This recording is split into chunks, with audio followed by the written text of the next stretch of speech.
Hola, esta es la reflexión de Génesis capítulo 30.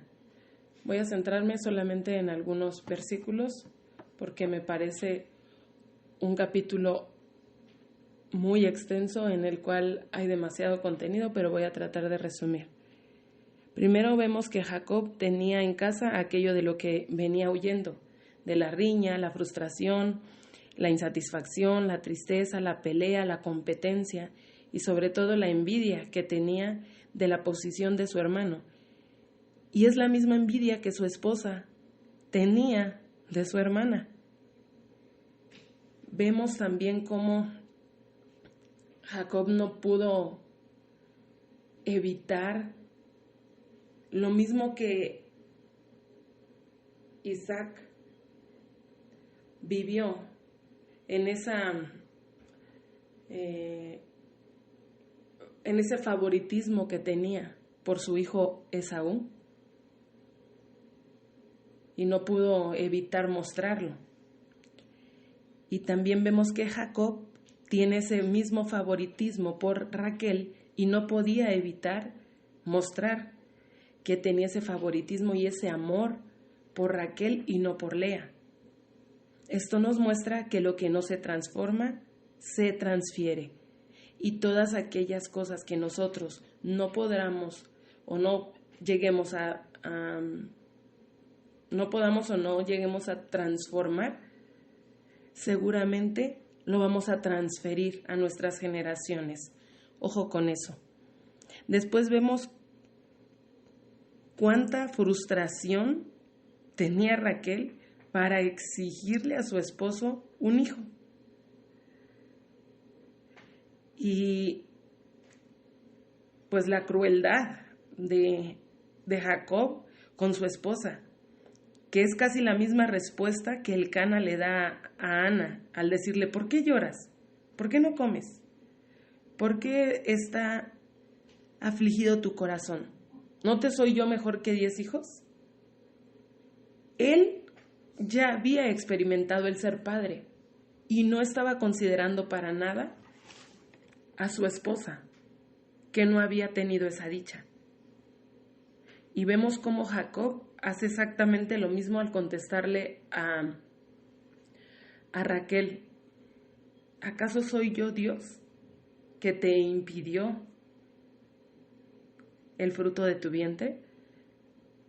Entonces vemos esa crueldad en Jacob hacia su esposa. También vemos que cometen el mismo error que cometió Abraham y Sarai, y los mismos conflictos que habían en la casa de Abraham los hubo en la casa de Jacob.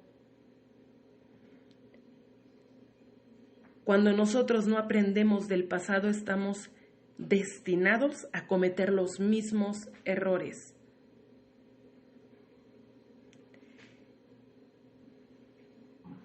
Debemos siempre dar una vista al pasado.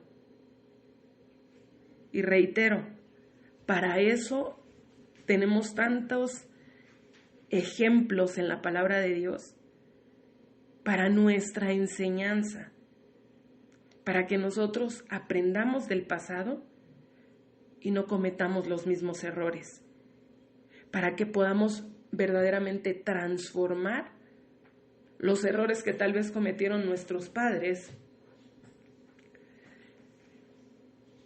y poder transferir bendición a nuestras generaciones. Posteriormente vemos que Dios, en el libro de Levítico 18:18, prohíbe que se tome por mujer a 2 hermanas para evitar esa rivalidad. Dios jamás va a aceptar algo que Él ha desaprobado. Si Él no lo hizo antes, no lo hará después. Él es el mismo ayer, hoy y por siempre. Otra de las enseñanzas que vemos es que nosotros debemos ver el hecho de que el mayor servirá al menor. Y vamos a empezar por Ismael. Nace primero, pero Isaac es el hijo de la promesa. Esaú nace primero, pero Jacob es amado y Esaú aborrecido. Rubén nace primero, pero es Judá, de quien viene la línea genealógica de nuestro Señor Jesucristo. Aunque Simeón nace primero, es de Leví, de quien viene la línea sacerdotal. Aunque Rubén es el primogénito, es José quien nació para preservar una nación entera. El que abrió la matriz de Raquel es el que es enviado por Dios para salvar. Y todo esto es un tipo de lo que haría nuestro Señor Jesucristo, el hijo de David. Aunque es hijo de David por cuanto viene de su línea genealógica, aún así es su Señor. Y el mismo David lo menciona en los Salmos. Vemos también que el primer Adán es el que en la tierra nació primero, pero es el postrer Adán el que viene a darnos salvación. Otra de las enseñanzas que tenemos en este capítulo es el darnos cuenta de que cada vez que en el corazón de Dios nace un hombre o una mujer con propósito, también nace en el corazón del enemigo el deseo de frustrar ese plan divino. Puede ser a través de la esterilidad o también a través de la matanza, pero siempre prevalecerá la soberanía y el poder de Dios. Y el que, por supuesto, se dé gloria y honra a Él, pues solo de Él viene la salvación. Tenemos ejemplos. Sara era estéril, pero de ella nació Isaac. Rebeca, también estéril, pero Isaac ora y nace Jacob, de quien vienen pues las 12 tribus de Israel. También vemos a una Raquel estéril, pero que tiene a un José como fruto de que Dios oye. También vemos a una Ana estéril, pero que Dios le otorgó su petición y le dio a Samuel. Vemos en el Nuevo Testamento a una Elizabeth que también era estéril y Dios oye la oración de su padre, en este caso Zacarías, y nace Juan el Bautista, el que prepara el camino del Señor. Cuando el enemigo no puede evitar el nacimiento, entonces viene la matanza.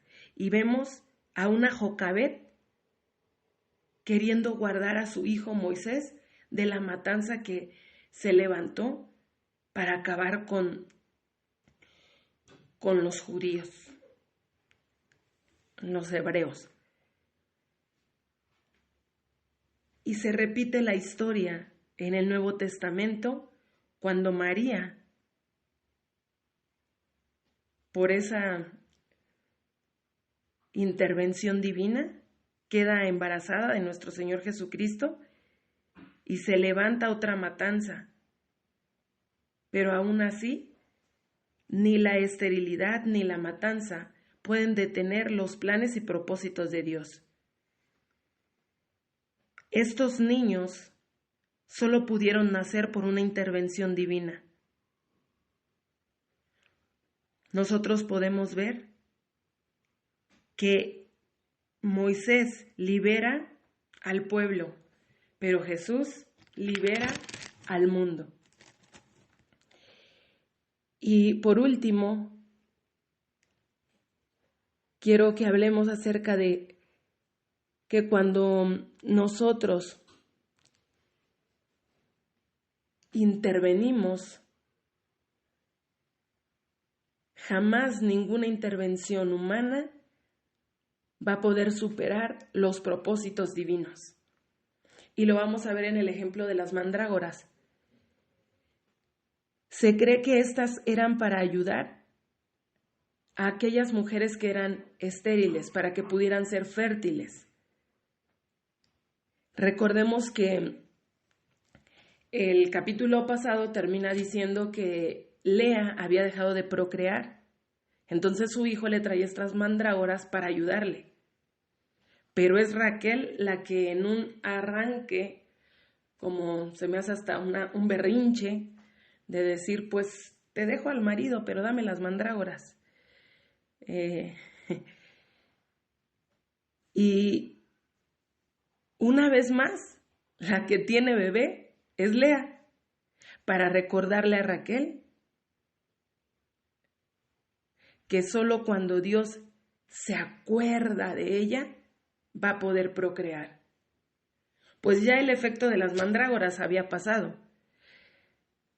Pues Lea ya había tenido 3 hijos después de esas mandrágoras.